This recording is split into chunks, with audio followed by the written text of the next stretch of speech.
We know that our climate changes. It always has and always will.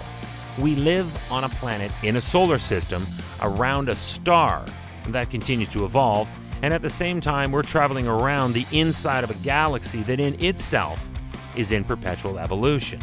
Hi, I'm Chris May, the frustratingly effervescent host of This Day in Weather History, a podcast from the Weather Network in Canada.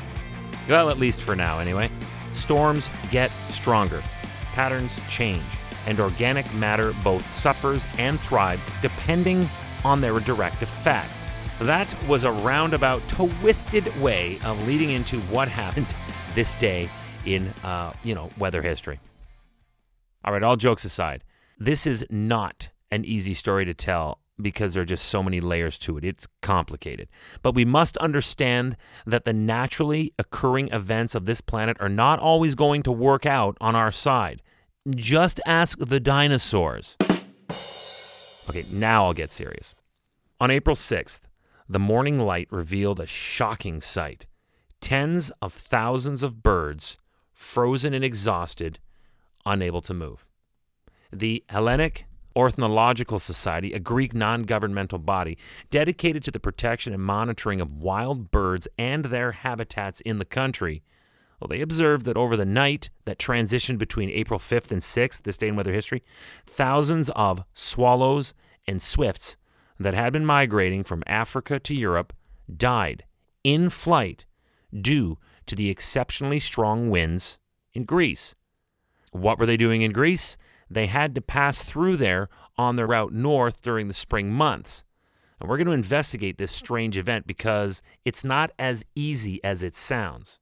But first, remember that this day in weather history can be enjoyed a number of ways. Right now, you are listening to the full version of today's story on your favorite podcast provider, but there is also the daily podcast video short.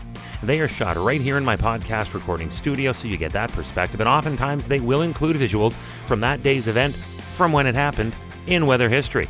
So after listening to the full story, go check out the podcast video short on television or online anytime at theweathernetwork.com/weather history. Let's get into this now. Straight up, what happened?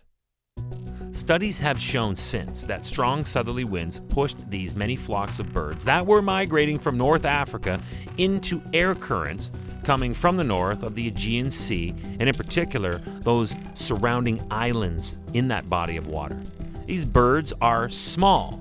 They're just swifts, swallows, and could not manage through this gale.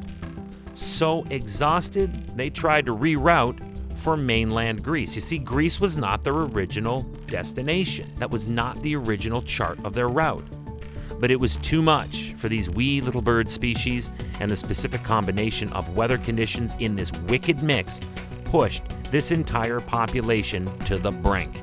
They couldn't hold on, and that is when they began dropping.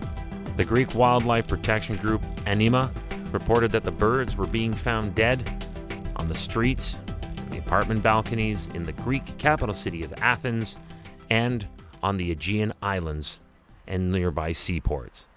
It was a total wipeout.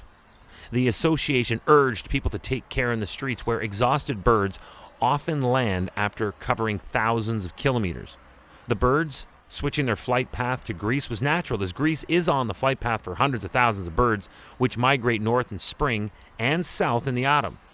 Ms. Maria Ganotti of Anima called the occurrence, quote, a major disaster. The group, Anima, wrote that on the night of April 5th to 6th, it was especially perilous for the birds. There was a nasty and unusual combination of cold weather, strong winds, and few insects in the air, and that all spelled disaster. These exhausted birds had already crossed the Sahara and the Mediterranean, only then to run into a totally impenetrable wall of weather and no food available. It was a true no-win scenario for these birds this day in weather history. Tomorrow is April 7th, and back here in Canada only a few years ago, multiple days of significant rainfall led to major flooding across parts of eastern Canada. Some areas recorded up to 155 millimeters of rain in this event. We're going to take a much deeper dive into it tomorrow on This Day in Weather History with me, your host, Chris May.